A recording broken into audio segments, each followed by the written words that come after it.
नासी नवा के आगे नासी इतलात खाते जे सूबाई वसी शर्जीली नामेमर जो चवणाए ते इमरान खान के नौटकियूं ऐं बुज़दिली छॾे मुड़ुस माण्हू थियणु घुरिजे। पीटीआई शिकस्त ॾिसी सेनेट इलेक्शन जो बाइकॉट कयो। कराची में सिंध असेंबली ॿाहिरां मीडिया सां ॻाल्हाईंदे सूबाई वसी शर्जीली नामेमर चयो त जादू टोणे जी सियासत वधीक न हलंदी। सिंध जे इतलात वारे वसी शर्जील मेमर जो चवणु हो त समूरे मुल्क में पीटीआई जो गिराव किरी रहियो आहे। पीटीआई खिलाफ़ नवां करप्शन स्कैंडल साम्हूं अचणा आहिनि। इमरान खान किरियल हरकतनि बदिरां सीधे रिश्ते ते अची वञे।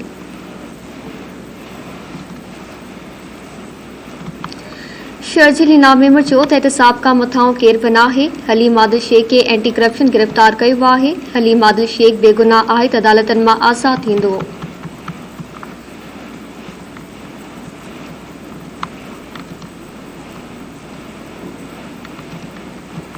ख़बर अवां सां शेयर कई पिया। इतलात खाते जे सूबाई वसी शर्जीली नामेमर चयो आहे त इमरान खान खे नाटकियूं ऐं बुज़दिली छॾे मुड़ुस माण्हू थियणु घुरिजे। पीटीआई शिकस्त ॾिसी सेनेट इलेक्शन जो बाइकॉट कयो। कराची में सिंध असेंबली ॿाहिरां मीडिया सां ॻाल्हाईंदे सूबाई वसी शर्जीली नामेमर चयो त जादू टोणे जी सियासत वधीक न हलंदी। सिंध जे इतलात वारे वसी शर्जील मेमर जो चवणु हो त समूरे मुल्क में पीटीआई जो गिराव किरी रहियो आहे। पीटीआई खिलाफ़ नवां करप्शन स्कैंडल साम्हूं अचणा आहिनि। इमरान खान किरियल हरकतनि बदिरां सीधे रस्ते ते अचे।